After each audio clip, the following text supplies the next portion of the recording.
We are on a knife's edge, not just in the Middle East, but the entire world. Hezbollah leader Hassan Nasrallah has promised revenge on Israel after a week of highly targeted, absolutely unbelievable, to be honest, attacks on members of the terrorist organisation. First, pages all simultaneously exploded, then walkie-talkies, followed by airstrikes on rocket launchers. Israel has not officially claimed responsibility, but it's pretty obvious to most. In fact, we had an Israeli General Avivi, locked in for today, but he has since pulled out. Feels like a lot of them are going to ground. Reaction has been predictable from those clearly confused, and that's been kind.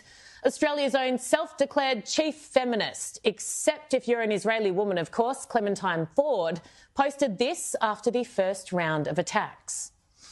Imagine you're just walking around, going about your business, and thousands of phones explode in pockets. Imagine 4,000 people are injured and some killed. Imagine the media calling this humbling and framing it as a precision military attack. Well, it's easy to imagine, Clementine, because that's exactly what it was. Does she not understand that these people are terrorists? I Googled the definition. The Oxford Dictionary says, and I quote, "A terrorist is a person who uses unlawful violence and intimidation, especially against civilians, in the pursuit of political aims." Let me give those still a little confused some examples of work Hezbollah has proudly claimed over the years. Suicide truck bombings of the US Embassy and US Marine barracks in Beirut, aeroplane hijackings, bus bombs, the list goes on. Oh, and they were targeting civilians. They weren't collateral damage. They are criminals. They kill indiscriminately. I don't know how else to say it. Whoever conducted the attacks on them this week did so in a highly targeted way. In fact, it's hard to imagine a more targeted attack. And yes, of course, the death of anyone not part of that terrorist group is a tragedy, especially children.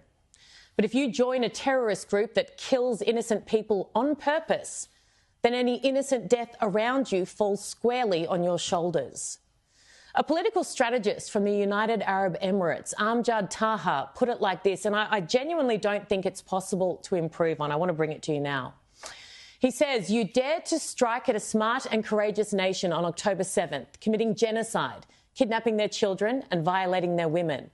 You thought they would fall, but they rose again, returning after 11 months to correct what had only momentarily slipped, their intelligence. Now they will send you back 1,000 years to a time without technology, where a ringtone feels like a death knell and a beep is a nightmare. You will be haunted by your own shadow too, afraid to use any technology, cut off from the advanced world. And they will defeat you, not with bullets or tanks, but through the unbreakable will of brave, intelligent people. Over a simple cup of coffee, with one decisive click, they will seal your fate and the fate of anyone who dares harm their children. This is a nation the world respects. Hezbollah's pager attacks and today's V-82 strikes are not merely military victories. They represent a triumph for the Middle East over radicalism. A victory not only for Israel, but for all who stand against terror."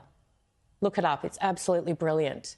Now, nobody knows what will happen next in the Middle East, but I know without any doubt in my mind who I'm rooting for.